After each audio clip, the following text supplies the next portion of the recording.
नमस्कार, आप देख रहे हैं न्यूज 24। मैं हूं मानक गुप्ता। मंथन के इस सेशन में अब मेरे साथ हैं, मेरी बाईं तरफ बैठे हुए बहुत ही खास मेहमान, कांग्रेस के तेज तर्रार नेता कन्हैया कुमार। स्वागत कीजिए जोरदार तालियों के साथ कन्हैया कुमार का। कन्हैया कुमार जेएनयू के उन क्लासरूम्स, उस यूनिवर्सिटी कैंपस से उठकर कैसे कुछ ही वर्षों में पूरे देश के सबसे लोकप्रिय नेताओं में से एक बन गए हैं। आज भी पीछे देखें तो एहसास नहीं होता। कन्हैया कुमार पहले लेफ्ट पार्टियों के साथ थे, पिछले कुछ सालों से कांग्रेस के झंडा उठाकर राहुल गांधी के साथ पूरे देश में घूम रहे हैं। बहुत स्वागत कन्हैया कुमार, माइक उठा लीजिए। कहां गायब कहां रहते हैं, पहले ये बताइए। आखिरी बार हमने आपको पब्लिकली देखा था दिल्ली के चुनाव में, उसके बाद बहुत कम दिखाई दिए हैं कन्हैया। सबसे पहले तो आपका और आपके सभी दर्शकों का बहुत बहुत स्वागत और धन्यवाद। ये बात सही है कि बहुत दिन के बाद जो है हम किसी टीवी चैनल पर आकर के बात कर रहे हैं। दरअसल आजकल ना किसी भी व्यक्ति की सक्रियता का पैमाना ये है कि अगर आप अपने सोशल मीडिया पे फोटो डाल रहे हैं, तस्वीर पोस्ट कर रहे हैं, तो आप सक्रिय हैं, और अगर आप नहीं डाल रहे हैं तो आप सक्रिय नहीं हैं। मेरा एक प्रश्न है कि 80, 90, 2000 के बाद मीडिया, सोशल मीडिया इतना एक्टिव हुआ है, तो क्या इससे पहले जब सोशल मीडिया और मीडिया नहीं था तो लोग सक्रिय नहीं रहते थे?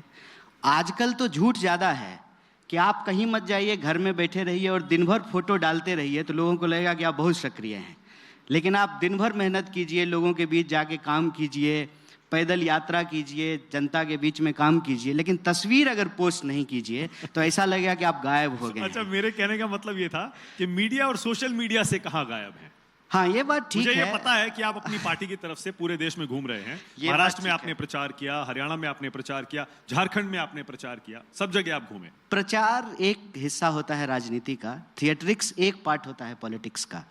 मेरे ख्याल से आज जो भारतीय राजनीति का संकट है वो ये है कि शांति से चुपचाप, बिना हल्ला किए हुए, बिना रील बनाए हुए विचारधारा का काम करना, जनता के बीच में जाना, आज बोलने से ज़्यादा सुनने की ज़रूरत है। क्योंकि आप देखिए कि हर कोई चिल्ला रहा है, सुनने को तैयार ही नहीं है। तो आप नोट करेंगे, यदि मेरे ख्याल से आपके यहाँ भी मैं 2020 से पहले बहुत आया करता था।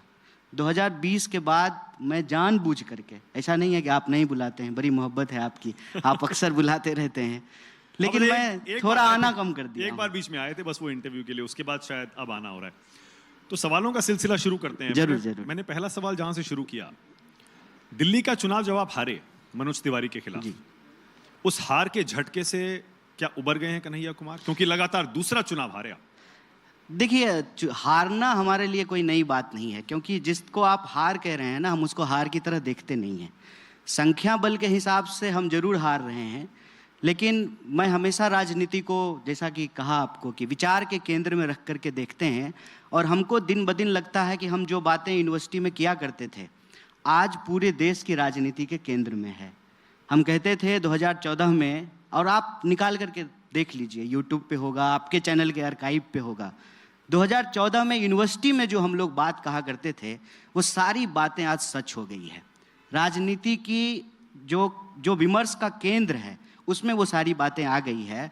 और मज़ेदार बात देखिए, अभी आप दिल्ली चुनाव हो रहा है, दिल्ली चुनाव में आप सारी पॉलिटिकल पार्टी का घोषणा पत्र उठा करके देखिए। अगर सिंबल हटा दीजिए, अगर कलर हटा दीजिए, तो सबके घोषणा पत्र लगभग एक हैं।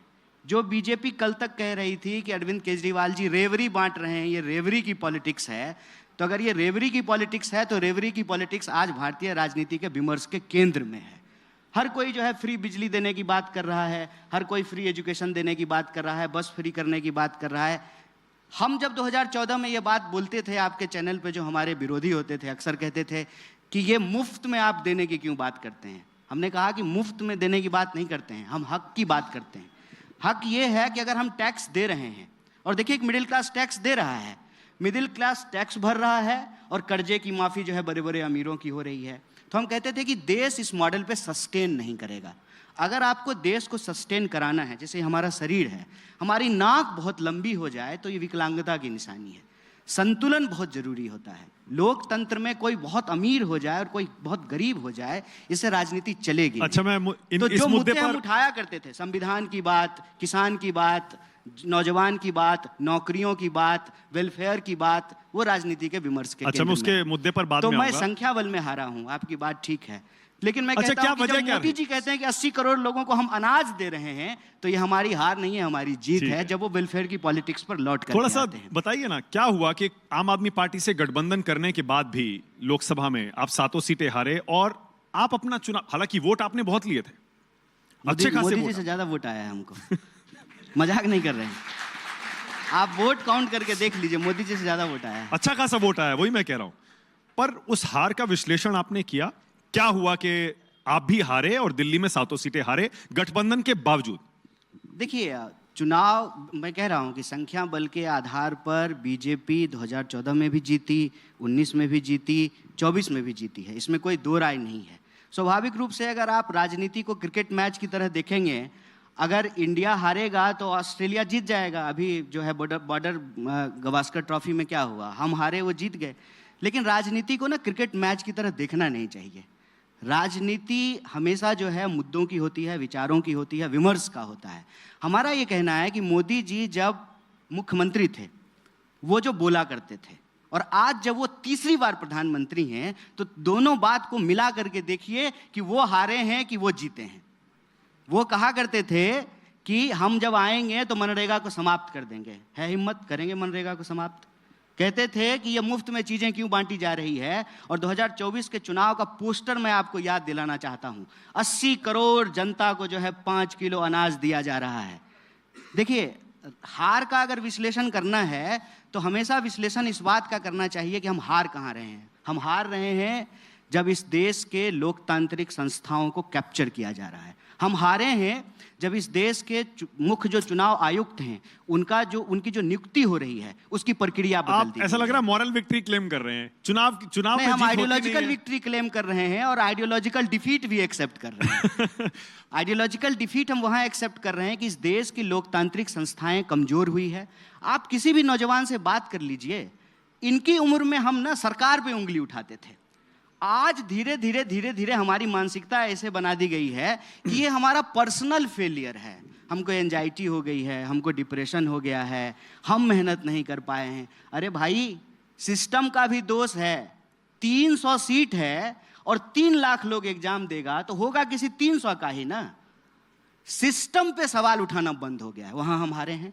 एक नौजवान चुनाव पे चुनाव भी हारे हैं। देखिए, लोकतंत्र का बहुत अटूट हिस्सा चुनाव होता है, क्योंकि वोटर वोट करता है। मैं कह रहा हूं कि लोकतंत्र को बचाने में हमारी जीत अभी नहीं हुई है, ये हम स्वीकार कर रहे हैं।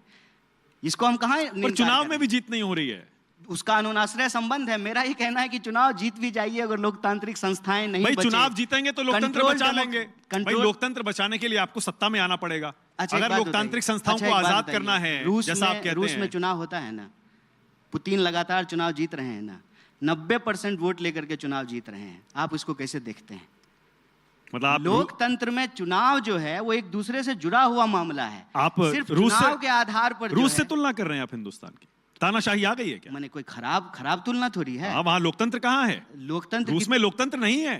चुनाव तो एक आदमी का राज चलता है। मेरा यही प्रश्न है आपसे कि क्या लोकतंत्र को हम सिर्फ चुनाव के परिणामों से देखेंगे? क्या सिर्फ संख्या बल के आधार पे हम लोकतंत्र को देखेंगे? पर बहुत इंपॉर्टेंट होता है चुनाव जीतना। बिल्कुल इंपॉर्टेंट होता है, तभी तो हम चुनाव लड़ते हैं। हाँ, पर क्यों नहीं जीत पा रहे, मैं यही पूछ रहा हूँ। कहाँ गलती हो रही है? ऐसा नहीं है। या तो मुद्दे गलत उठा रहे हैं, ऐसा नहीं है। चुनाव या तो मुद्दे गलत उठा रहे हैं, या जो लोग मुद्दे उठा रहे हैं उन पर जनता यकीन नहीं कर रही है। आप अगर ये समझते हैं कि राजनीति में होने का मतलब सिर्फ खुद एमपी हो जाना है, तब हम हार रहे हैं। अगर आप ऐसा समझते हैं, हम ऐसा नहीं समझते हैं। हम समझते हैं कि जो 100 लोग कांग्रेस पार्टी के सिंबल पे जीत करके वहां गए हैं, वो भी हमारी ही बात उठा रहे हैं, तो हमारा एमपी होना नहीं होना मायने नहीं पर रखता आपकी है। पार्टी भी नहीं जीत पा रही है। इतने इंपॉर्टेंट मुद्दे आप उठाते हैं और आप लोकतंत्र और लोकतांत्रिक संस्थाओं की बात कर रहे हैं, बहुत अहम मुद्दे हैं। अच्छा, एक बात बताइए, फिर भी आपके नेता राहुल गांधी हरा नहीं पा रहे हैं मोदी जी को। अरे कोई कुश्ती का मैच थोड़ी चल रहा है, बॉक्सिंग थोड़ी हो रहा है। भाई देखिए, बड़ी सीधी सी बात है। आपने क्या कहा, करें? देखिए बड़ी सीधी क्या सी करें, मोदी जी को उठा करके पटक दें, ये कोई बात थोड़ी होता है। आप लोकतांत्रिक प्रक्रिया को देखिए ना। हम ये कह रहे हैं भाई चुनाव में पटखनी देनी चाहिए।